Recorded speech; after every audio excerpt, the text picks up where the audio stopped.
Bonjour, c'est Yoko, le talc, une odeur qui vous transporte en enfance. Hélas, longtemps indissociable des soins des bébés, nous savons aujourd'hui qu'il n'a rien d'une inoffensive Madeleine de Proust.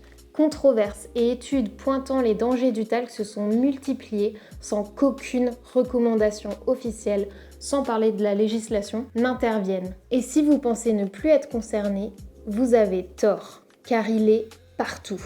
De ce que vous mangez à ce que vous mettez sur votre peau, que ce soit d'ailleurs estampillé biologique ou non. Mais avant d'aller plus loin, si vous n'avez pas vu la première vidéo sur les scandales du talc, je vous invite à la regarder avant celle-ci, parce qu'ici je ne vais parler que brièvement de ces risques et des différentes enquêtes. Ici, on parle surtout de solutions. Il y a de la peinture autour de vous? Elle contient probablement du talc. Des objets en plastique? Du talc. Votre lessive blanchissante? Du talc. Vous constatez avec effroi que tout autour de vous possède du talc, mais la liste est loin d'être finie.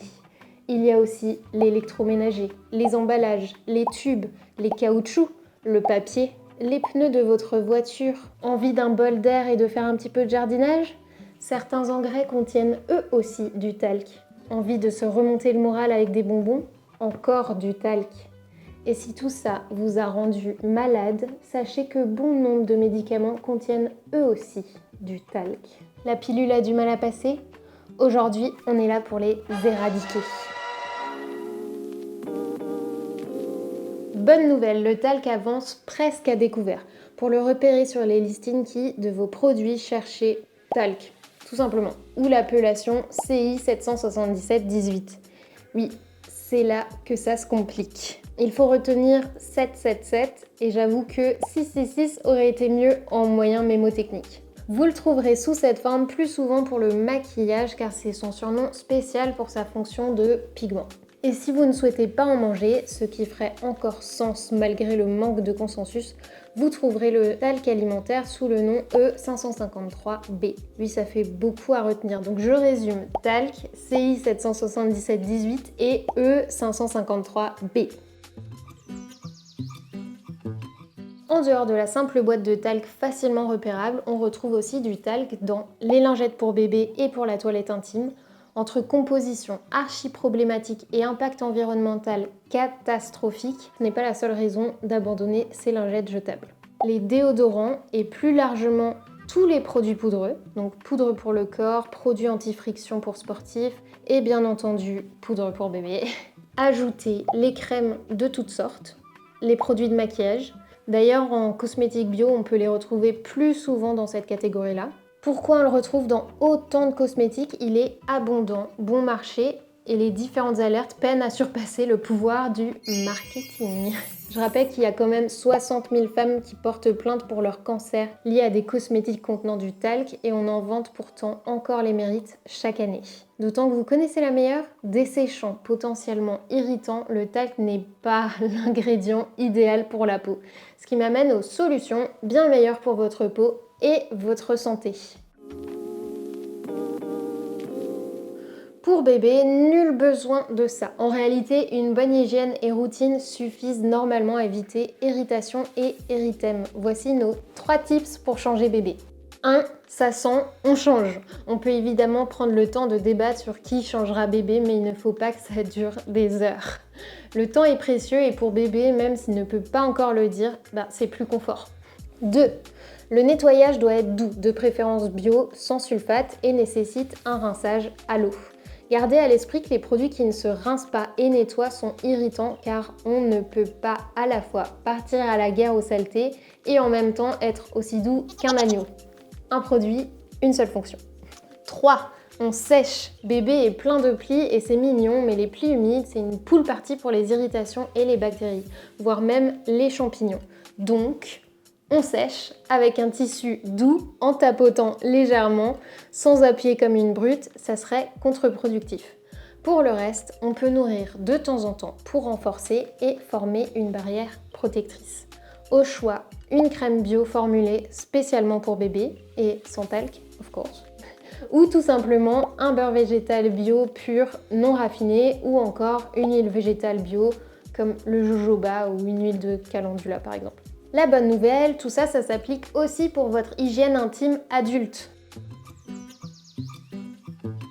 Adepte de la poudre de change pour bébé, vous avez succombé aux fameuses vidéos trend sur les réseaux sociaux cet été et êtes devenu accro à cette solution miracle contre les cuisses qui frottent.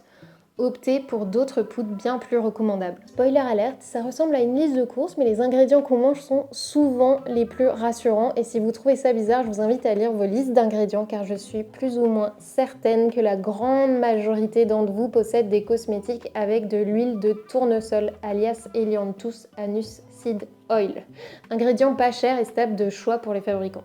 Donc, pour revenir à nos moutons, les alternatives à la poudre de talc sont fécule de maïs, excellent absorbant contre l'humidité et les excès de sébum. Farine d'avoine, elle a la chance d'être apaisante, donc c'est un bon choix pour bébé. Poudre de riz pour absorber et matifier, mais aussi poudre de tapioca, fécule de pomme de terre, à condition bien sûr d'utiliser des produits purs, sans additifs, issus de l'agriculture biologique, convenant à votre type de peau et ses besoins. C'est là que ça peut devenir compliqué. Mais autant vous prévenir tout de suite, certains professionnels de santé conseillent encore le talc, certaines maternités aussi, et si vous vous rendez en pharmacie, il y a peu de chances de ne pas en trouver. Le plus facile reste de ramener sa science en indiquant ne pas vouloir de talc. D'ailleurs, même en médicaments, il est possible de demander des alternatives sans. Comme on dit, il n'y a pas de question bête. D'ailleurs, en parlant de questions bêtes, pourquoi ne pas avoir parlé des argiles blanches, vertes et roses ? Parce qu'elles commencent doucement à être sujettes à controverse. En cause, elles sont aussi extraites dans des carrières, leur extraction peut être difficile et réalisée dans des conditions pas toujours éthiques ni écologiques, l'extruction des forêts, etc. Quant à leur composition, certes miraculeuse et bienfaisante, notre Terre est hélas de plus en plus contaminée aux métaux lourds et la question de la contamination au plomb de l'argile fait déjà l'objet de grandes discussions. Depuis 2019, l'ANSM recommande même pour les médicaments en contenant de, je cite, ne plus utiliser ces médicaments chez l'enfant de moins de 2 ans en raison de la possible présence d'une infime quantité de plomb, même si le traitement est de courte durée. Si les argiles sont davantage testées en alimentaire, en cosmétique, c'est une autre affaire. Par mesure de précaution, mieux vaut donc se tourner vers les fécules et farines provenant de végétaux. On arrive à la fin de cette vidéo, j'espère que vous n'êtes pas restés sur votre faim. Je me suis pas mal concentrée sur les cosmétiques car c'est là que l'exposition est actuellement la plus problématique et controversée, avec notamment le change de bébé et l'hygiène intime. Mais il est évident que si vous souhaitez les éviter dans les autres produits de votre quotidien, vous pouvez appliquer ce conseil tout simple. Nettoyer après avoir acheté, acheter le plus possible de matières brutes pour éviter les plastiques qui en contiennent. Et pour ce qui est de nos aliments et médicaments, vérifiez les listes d'ingrédients. N'hésitez pas à me dire en commentaire si vous avez trouvé du talc dans votre maison sur vos listes d'ingrédients ou si vous l'aviez déjà éradiqué de votre quotidien. Ça fait toujours plaisir de venir après la bataille. Et je vous dis à bientôt pour un prochain format, peut-être un peu plus détente, on verra. C'était Yoko, je vous dis à la prochaine. Ah, et pour soutenir la chaîne, abonnez-vous.